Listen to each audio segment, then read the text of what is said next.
I need to get a new video done. We're doing a Pokemon video. Gotta expand my audience somehow.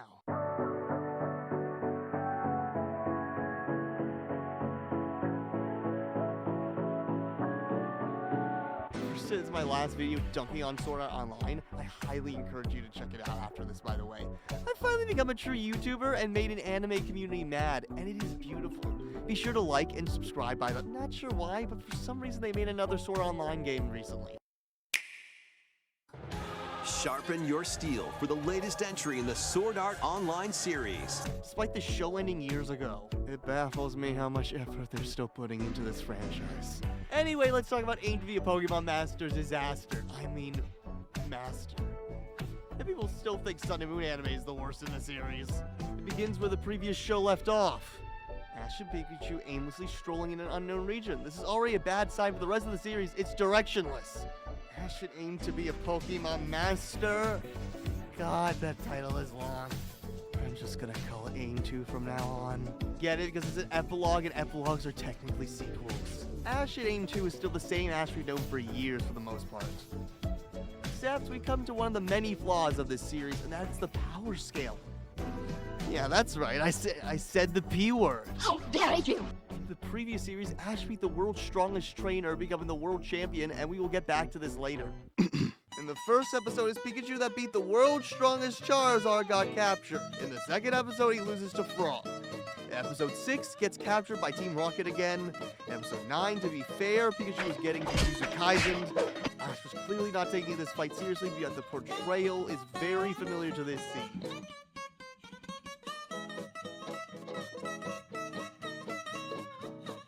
Episode 10 is the best since they actually made Ash's Swellow 1v1 that Hydreigon, and as being a Pokemon of the World Champion.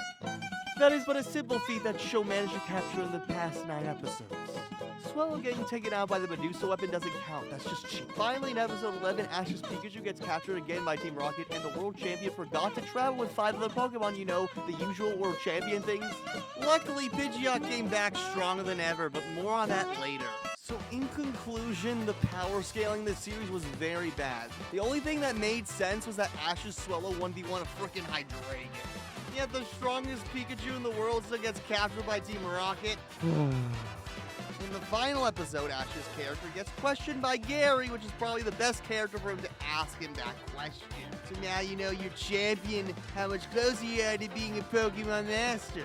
Is it just me, or isn't that the kind of question that gets asked at the beginning of the series? Rather than the final episode where we will never see the main character again? I've been writing this character for 27 years and still gonna give him a proper ending? We've reached Sword Art Gun Gale levels of writing here. After Gary asks that question and walks away thinking to himself, I just asked the most revolutionary question in anime history. Am I cool? Or what? You would think in the final series they would tell us what exactly a Pokemon Master is. But they don't even, despite the show being called Aim to be a Pokemon Master. An anime without a conclusive ending, or one that doesn't respect the viewer's time, is a bad anime in my book. Rocket and Misty in this series are pretty much the same as they've always been.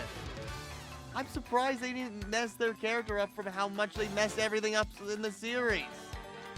Now, for one of the big negatives of this series, and that's Team Rocket. Team Rocket were amazing in the Sun and Moon anime, but after the series ended, they reverted back to their normal shenanigans again. For the final series of Ash, you would think they would try and give the characters a valuable final arc and do something interesting with them. But nope, let's just have them do their classic Catch Pikachu again the last 11 episodes of Ash's journey. Team Rocket are more than just a joke. They are characters that have depth, and it seems the writers of this series have forgotten that. I don't know if it's just me, but in Aim 2, they feel so soulless. Like a robot just doing the same task over and over again, and Team Rocket deserves better than that. They're just as important to the Pokemon anime as much as Ash is. The story in Aim 2? Well, there isn't one. Yes, I know the whole plot about Latias following Ash around, but is that really a story with compelling for Ash's final journey? There's no payoff.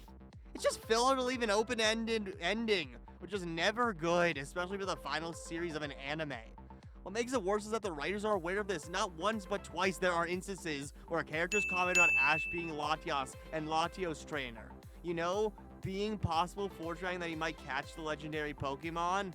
This is the biggest thing that ruined this series for me. It did not respect my time as a viewer and gave false tension of Ash catching a legendary. Was it really so hard for them to just give him the capture if they will let a complete rookie catch 2 legendaries in the previous series? Why can't they give Ash the world champion? I can't stress it enough how strange it is that they messed up Ash's final series so much. This whole series was trying to tell us things we already know from 27 years of this anime. Ash is a good guy that likes to help Pokemon with their problems. He saves them when they are in trouble. We know this. Why does he have to sit through 11 episodes of him doing the same thing we have been watching him do for 27 years? Ash's journey should have ended after he defeated Leon. The series that happened in Pokemon Journeys wasn't perfect either. But that final battle was a way better ending for him than what we got in Aim 2. Let's dissect this, shall we? In the final episode of Aim 2, Ash, Misty, and Brock go their separate ways, which is way less emotional than the previous times they departed.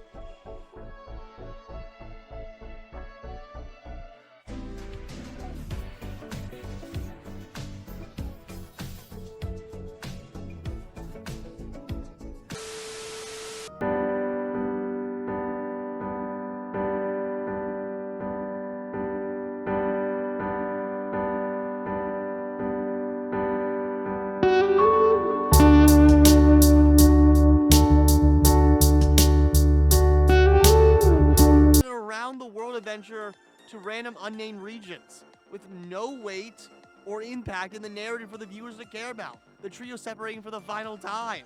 They're just relying on nostalgia instead of telling an actual story. Are you almost done yet? Handwriting makes my brain hurt. Thinking about Latios and Latios. Again, the writers rubbing it in our face again of Ash not catching them. More Team Rocket shenanigans.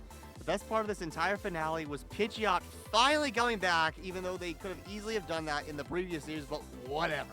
Then Ash in deep thought thinking about what Gary said, and he proceeds to go on a journey to another unnamed region. It's finally over.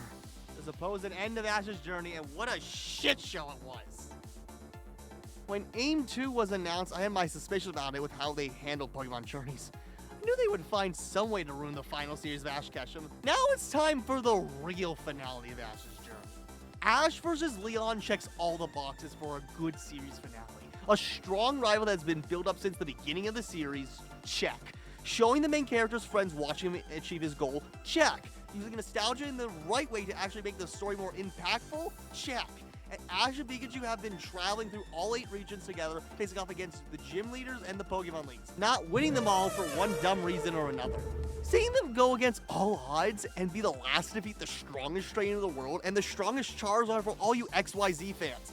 Now that's a finale and ending to the character who had an impact on so many people's lives and got people into Pokemon today. Ash vs. Leon is the true ending for Ash Ketchum.